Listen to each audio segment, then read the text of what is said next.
말씀 보도록 하겠습니다. 마태복음 23장 29절부터 39절입니다. 29절부터 31절 먼저 교독하고 시작하도록 하겠습니다. 화 있을진저 외식하는 서기관들과 바리새인들이여, 너희는 선지자들의 무덤을 만들고 의인들의 비석을 꾸미며 이르되. 30절 읽겠습니다. 만일 우리가 조상 때에 있었더라면 우리는 그들의 선지자의 피를 흘리는데 참여하지 아니하였으라 하니. 31절 제가 있습니다. 그러면 너희가 선지자를 죽인 자의 자손임을 스스로 증명함이로다. 우리 마태복음 23장 오늘 금요일 본문부터, 그러니까 13절부터 이제 그 토요일 본문인 39절까지에 보면 화 있을진저 외식하는 서기관과 바리새인이여, 이 표현이 7번 나옵니다. 7번이나 화 있을진저, 화 있을진저. 여러분, 사실 마태복음 5장에는 8번, 우리 성경에는 심령이 가난한 자는 복이 있나니 이렇게 되어 있지만, 사실 순서대로 보면 복이 있을진저 심령이 가난한 자 이렇게 되어 있습니다. 8번 축복에 대해서 이야기하고 시작하고 있는데 비해서 이 마태복음 이제 후반부에는 7번이나 화 있을진저 하면서 이렇게 본문이 시작되어지고 있는데요. 이렇게 하나님 예수님께서 7번 또 완전수잖아요, 그죠? 진짜 이제는 벗어날 수 없는 저주를 이야기하고 있는 대상은 바리새인들과 서기관인데, 그들이 어떤 사람이었습니까? 우리 오늘 본문에도 보면 한 2가지 점이 나오는데, 첫 번째는 스스로를 스승이라, 또 높은 자라, 막 상석에 앉고 언제나 인사받기 좋아하고 자기를 막 높이는 마음이 많은 사람이었죠. 그러니까 되게 자기가 뭔가 됐다고 생각하고 교만한 마음이 있는 것이 바리새인의 첫 번째 특징이고요. 또 한 가지 바리새인의 특징은 율법의 핵심에 한번 따라하겠습니다. 정의, 긍휼, 믿음, 이것이 이제 율법의 핵심인데, 이것은 다 부차적으로 제쳐놓고 부수적인 것들만 가지고 스스로를 높은 채도 하고 다른 사람 정죄도 하고 끊임없이 하고 있는 이런 사람들을 바리새인이라고 이야기하는데요. 여러분, 우리 안에 정말 주님은 축복하기를 원하시지 저주하기를 원치 않습니다. 우리 안에 이런 모습 없는지, 바리새인의 모습 없는지, 스스로를 높이는 모습은 내 안에 없는지, 혹은 부수적인 거 붙잡고 있는 것 아닌지, 정말 나는 정의를 계속 고민하는 것이 정의고, 계속 고민하는 것이 긍휼이고, 계속 고민하는 것이 믿음인지 좀 살펴보아야 하겠습니다. 오늘 본문에는 위에 이제 어제 나왔던 내용은 스스로 높은 채 하고 또 부수적인 것 가지고 정의, 긍휼, 믿음을 없애는 것에 대해서 이야기했다고 하면, 이런 자는 반드시 참 진리를 박해하게 돼 있는데요. 29절에 보니까 너희는 선지자들의 무덤을 만들고 의인들의 비석을 꾸민다 이렇게 이야기를 하고 있는데, 이게 무슨 말이냐고 하면, 구약시대에 죽임당한 선지자들, 구약시대에 피 흘린 의인들의 무덤이 있잖아요, 그죠? 바리새인들이 찾아가서 그걸 막 고급 무덤으로 다시 바꿔주고 그 위에다 비석을 또 세워주고 의로운 순교자 하면서 이렇게 막 해주는 일에 열심을 내고 있었다라고 이야기합니다.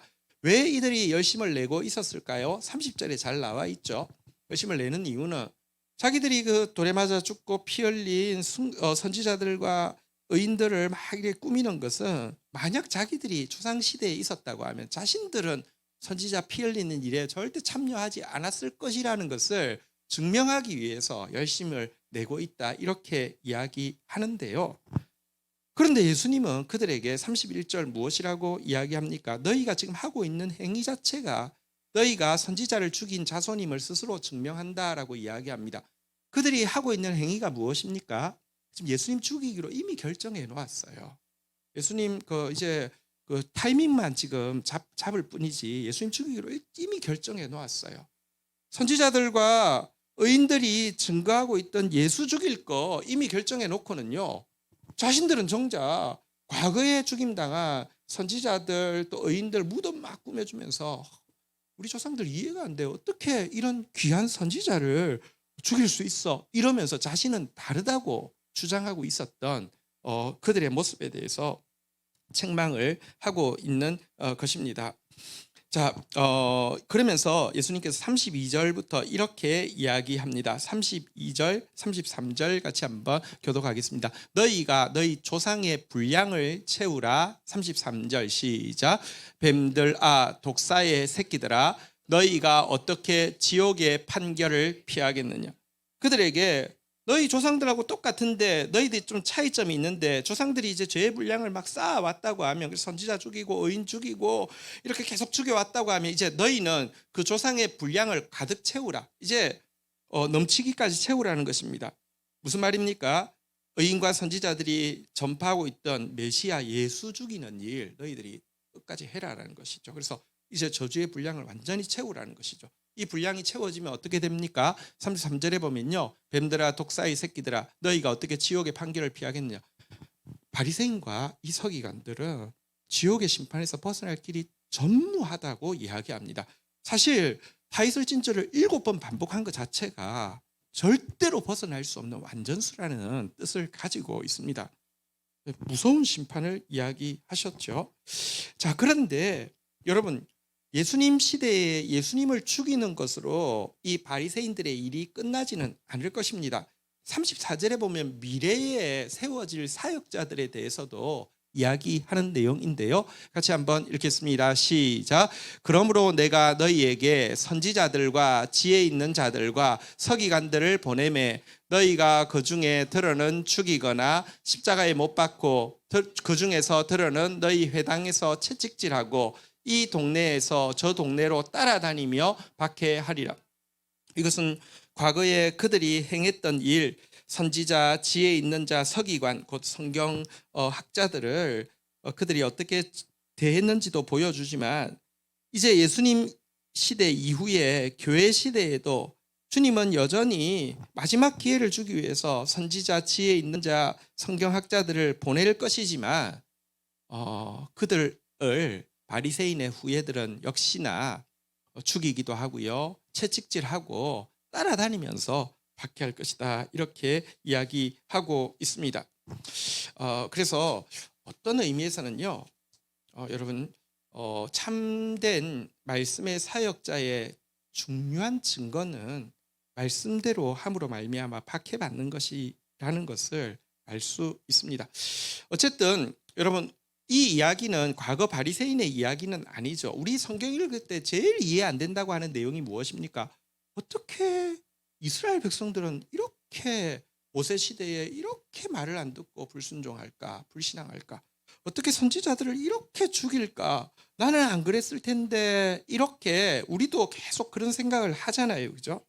그런데 정말 신자는 딱 두 부류밖에 없다는 사실을 기억해야 합니다. 한 부류는요. 예수님처럼 핍박받고 진리 때문에 박해받고 죽임당하는 예수님의 이름으로 고난당하는 의를 위해서 핍박받는 이 지금 여기 나오는 미래의 서기관들 또 이 지혜 있는 자들 선지자들처럼 이 부류에 속하든지 아니면요 진리를 핍박하고 죽이고 박해하는 부류에 속하든지 이 두 부류 중에 하나지 중간에 서서 난 저렇게는 안 할 텐데 안 그렇습니다. 실제 안 그렇습니다. 그래서 끊임없이 자신 안에 바리새인의 모습이 없는지 자꾸 돌아봐야 합니다. 자기를 높이려는 모습, 비본질적인 것 가지고 정의, 긍휼, 믿음 내팽개치는 모습 없는지 자꾸 살펴보는 수밖에 없습니다. 자, 35절로 한번 가보도록 하겠습니다. 이제 심판에 대해서 다시 선언합니다. 그러므로 의인 아벨의 피로부터 성전과 제단 사이에서 너희가 죽인 바라가의 아들 사가랴의 피까지 땅 위에서 흘린 의로운 피가 다 너희에게 돌아가리라. 36절 같이 읽겠습니다. 시작. 내가 진실로 너희에게 이르노니 이것이 다 이 세대로 돌아가리라. 자, 여러분 구약 성경의 첫 책인 창세기에는 아벨의 죽음이 나와 있죠.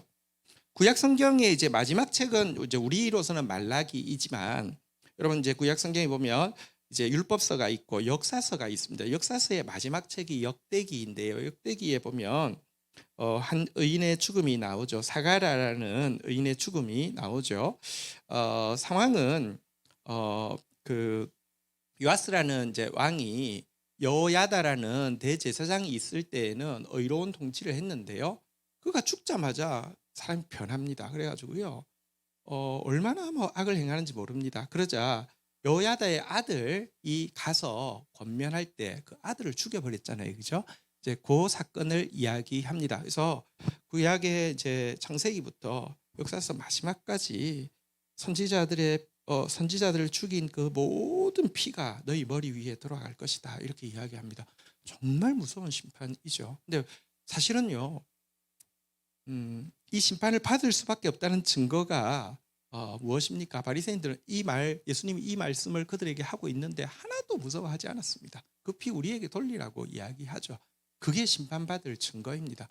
여러분, 두려워 떨고 겸손히 내가 그 죄인 아니냐고 하는 사람들에게는요, 주의 긍휼이 끝까지 임하는데요. 어쨌든 너희 머리 위에 돌아갈 것이다 라고 하면서 다시 주님께서 무서운 말씀을 하셨죠. 진실로 너희에게 이르노니 이것이 다 이 세대에 돌아가리라.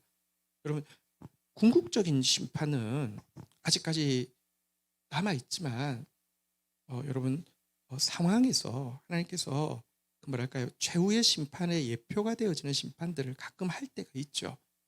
노아 홍수도 그런 이제 궁극적인 심판에 대한 예표가 되는데요. 이스라엘 백성들에게는 엄청난 예표가 있었죠. 그것은 예루살렘 성전이 이제 무너지고 이제 로마에 의해서 완전히 나라가 박살나는 그 일인데요. 이것이 곧 이들 세대 안에 이루어진다고 했는데 AD 70년에 그대로 이루어졌죠. 예루살렘 안에서만 110만 명이 살육을 당했습니다. 예루살렘이 피로 가득하게 되었습니다. 여러분, 그와 같은 심판 너희가 피할 수 없을 것이다 이렇게 말씀하고 있습니다. 하나님은 참으로 선한 분이시고 끝까지 기회를 주시는 분이시죠. 자기 아들까지 보내주셨으니까요. 하지만 그럼 끝까지 교만한 자에게는 심판을 피할 길이 없습니다. 자, 이제 37절 한번 보도록 하겠습니다. 같이 읽겠습니다. 시작. 예루살렘아 예루살렘아 선지자들을 죽이고 내게 파송된 자들을 돌로 치려는 자여, 암탉기 그 새끼를 날개 아래 모음같이 내가 내 자녀를 모으려 한 일이 몇 번이더냐. 그러나 너희가 원하지 아니하였도다. 여러분, 이 바리새인들의 악행에 대해서 심판하실 때 예수님의 뉘앙스가 어떠했을까요? 참을 만큼 참았어요. 이것들 다 죽여버려. 뭐 이런 분위기였을까요? 근데 사실 병행 본문인 누가복음에도 보면요, 예수님께서 이 완악한 예루살렘 성을 보시면서요 우시면서 이 말씀을 하셨다라고 되어 있습니다. 너무 안타까운 마음으로 우시면서 하신 말씀, 오늘 37절 다시 보면 나와 있죠. 예루살렘아 예루살렘아 선지자들을 죽이고 내게 파송된 자들을 돌로 치는 자여, 암탉기 그 새끼를 날개 아래 모음같이 내가 내 자녀 모으려 한 일이 몇 번이더냐. 그러나 너희가 원하지 아니하였도다. 여러분, 이거는 여러분 보십시오. 암탉이 위기에서 그 뭐랄까요, 막 위에서 막 독수리나 이런 막 맹검류들이 이렇게 이제 새끼들을 노리고 있는 거, 이게 날개로 품으려고 막 애를 쓰고 있는데 끝까지 안 들어오면 잡히는 수밖에 없잖아요, 그죠? 주님은 이 심판하기가 싫어서 계속 선지자 보냈잖아요. 계속 말씀을 보냈잖아요. 근데 다 돌로 치고 죽이고 원하지 않느니 방법이 없다라고 우시면서 예수님께서 이렇게 말씀하신 것을 보게 됩니다. 주님의 뜻은 명확합니다. 아무도 멸망치 않고 모두 회개하기에 이르기를 원하는 것이 주님의 뜻입니다. 하지만 이 뜻에도 불구하고 끝까지 교만하며 심판 외에는 방법이 없습니다. 그래서 두려운 심판이 인류 끝에 여러분들 악한 자들에 대한 정말 너무너무 엄중하고 무서운 심판이 있을 것이다. 성경은 일관되게 이야기하고 있습니다. 그러면서 38절에 보면 예루살렘을 이렇게 표현합니다. 38절 읽겠습니다. 시작. 보라 너의 집이 황폐하여 버려진 바 되리라. 여러분, 예루살렘을 향해서 한번 따라하겠습니다. 너의 집. 사실 예루살렘을 향해서 예수님께서 조금 전에 올라갔을 때도 뭐라고 했냐고 하면요, 한번 따라하겠습니다. 내 집은 만민이 기도하는 집이라. 원래 뜻에 보면 내 집은 만민을 위하여서 기도하는 집이라 이방인들 까지 포함해서 만민을 위해서 기도하는 집이라고 하면서 아직까지 그때는 예루살렘을 내 집이라고 불렀어요. 근데 이제는 너희 집이라고 이야기합니다. 심판받을 바리새인들 서기관들이 왕노릇하는 너희 집이다라고 이야기합니다. 황폐하여서 버려진 바 될 것이다. 실제로 돌 하나 위에 돌 하나도 남지 않고 무너지는 무서운 심판을 경험하게 되었습니다. 그러면서 그들에게 마지막으로 하신 말씀이 39절입니다. 39절 마지막 절입니다. 같이 읽겠습니다. 시작. 내가 너희에게 이르노니 이제부터 너희는 찬송하리로다. 주의 이름으로 오시는 이여 할 때까지 나를 보지 못하리라 하시니라. 자, 이 말씀이 어떤 말씀인지 조금만 이제 풀이하고 마무리하도록 하겠습니다. 중간에 한번 따라하겠습니다. 찬송하리로다. 주의 이름으로 오시는 이여. 이 찬양은 사실 그 예수님이 예루살렘에 입성할 때 무리들이 어린 아이들이 막 불렀던 찬양이긴 합니다. 물론 그 당시는 그 뜻을 잘 알지 못해서 무지한 찬양으로 끝났지만 나중에 예수 그리스도께서 다시 오실 때에도 호산나 하면서 찬송하리로다 주의 이름으로 오시는 이여 하면서 메시아 왕을 모셔드릴 때에 부를 찬양입니다. 그리고 이 찬양을 부를 때 메시아가 하실 일이 무엇인지에 대해서 시편 118편 26절은 이렇게 이야기하고 있습니다. 같이 읽겠습니다. 시작. 여호와의 이름으로 오는 자가 복이 있으며 우리가 여호와의 집에서 너희를 축복하였도다. 자, 여호와의 이름으로 오시는 자를 막 이렇게 사람들이 막 연호하고 축복하면서 맞이하게 될 장면에 대해서 예언한 내용이고요. 또한 여호와의 이름으로 오신 분께서요, 당신을 막 축복한다. 이게 우리가 하나님을 축복하는 걸 송축한다라고 하는데요. 당신을 축복하는 우리를 갑절로 축복해 주실 것입니다. 사실은 재림해서 예수님께서 오셔서 하시는 일은 의인들에 대해서 축복하는 것이죠. 앞에서도 이야기했지만 복이 있을진저, 복이 있을진저, 복이 있을진저, 복이 있을진저, 복이 있을진저, 복이 있을진저. 여러분, 가난한 자, 겸손한 자, 온유한 자들에 대해서 주님께서 마음껏 축복해 주실 것인데 이날 너희들이 나를 다시 볼 것이다 라고 이야기했습니다. 그런데요, 여러분, 이 39절에 너희는 찬송하리로다 주의 이름으로 오시는 이여 할 때까지 나를 보지 못하리라. 이 말은 모든 사람들이 예수님이 재림하실 때 찬송하리로다 주의 이름으로 오시는 이여 하면서 막 호산나 하고 부르며 찬양하고 있다가 주님으로부터 복이 있을진저, 복이 있을진저, 아버지의 이게 잔치에 주인의 잔치에 참여하라고 하면서 축복해 주는 그 자리에서 예수님을 너희들이 다시 볼 것인데, 그들은 모두 축복받는, 의인이 축복받는 그 자리에서 예수님과 대면하는데, 그들이 대면할 예수님은 그들을 축복하는 주인이 아니라 그들을 심판하셔서 영원한 지옥으로 빠뜨릴 심판주로서 대면하게 될 것이다라는 말이죠. 이건 더 무서운 말이죠. 사실 모두 심판받는다고 하면 그냥 좀 괜찮을 것입니다.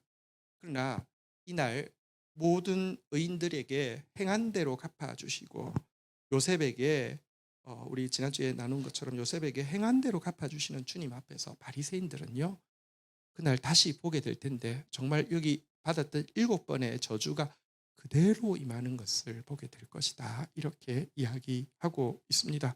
우리 요셉을 한 번 더 기억해 보십시다. 정말 요셉에게 키워드가 세 가지였죠. 그죠? 의로운 사람의 키워드가 세 가지였는데요. 무엇이었습니까? 첫 번째가 한번 따라하겠습니다. 긍휼. 율법의 핵심은 긍휼입니다. 긍휼이 율법의 핵심입니다. 두 번째는 한번 따라하겠습니다. 신중. 내가 좀 의롭다라고 생각하면요, 내가 약간 도덕적 우월성이 있다라고 생각하면, 내가 약간 뭐랄까요, 권위가 있다라고, 도덕적 권위가 있거나 이렇다고 생각하면 여러분 함부로 말하고 행동합니다. 근데 그거 여러분 의로운 거 아닙니다. 마리아 같이 자기 상식으로는 지금 불륜을 저지른 여자를 내가 가만히 끊고자 하는 정도면은 이거 굉장한 의인이잖아요, 스스로. 그러면 그냥 생각한 대로 하면 될 텐데, 여러분, 그는 그렇게 함부로 행동하지 않았잖아요, 그죠? 신중하게, 이게 의인의 모습입니다. 그리고 마지막이 무엇이었습니까? 한번 따라하겠습니다. 순종. 여러분, 요셉이 천사에게 죄송합니다. 제가 평생 주님을 섬겨왔지만 이번 일은 받아들이지 못하겠습니다라고 해도 솔직히 말하면 할 말 없잖아요. 그죠? 어떻게 지금 결혼할 아내가 임신한 상태에 그래서 이게 안 되잖아요. 그죠? 근데도 어떻게 그렇게까지 순종할 수 있었을까? 네, 여러분 그날 찬송하리로다 주의 이름으로 오시는 이여 요셉도 피조물의 한 사람으로서 그 메시아 예수 앞에서 막 찬양할 때 예수님께서 의인 의로운 자 육신의 아버지라고 불렀던 요셉을 향하여서 갚아주시되 해와 같이 빛나는 영광으로 갚아주실 것이다 이렇게 이야기했는데요.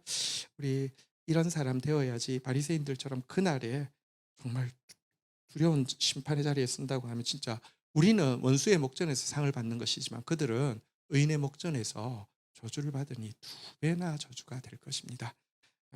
주신 말씀 가지고 우리 주님 앞에 한 번 더 자신을 살피면서 나가십시다. 하나님께서 사실은 여러분 뭐 오늘 또 기도하러 나온 분들에게 축복이 있을지어다 이런 말씀 주시면 참 좋잖아요. 근데 여러분 하나님 앞에 겸손하게 심고 있는 여러분들의 축복은 아무도 빼앗아갈 수 없습니다. 그러나 여러분들이 말씀 앞에서 또 돌이키고 회개한다고 하면 여러분들 그것만큼 포기되는 것이 없습니다. 네, 공부 못하는 사람은요 시험 치기 전에 나 이것도 알아 저것도 알아 이러지만 공부 잘하는 사람은 자기가 부족한 오답 노트만 보잖아요, 그죠? 말씀 앞에서 자기 모습을 또 돌아보고 하나님 앞에 서도록 합시다. 자리에서 일어서시겠습니다.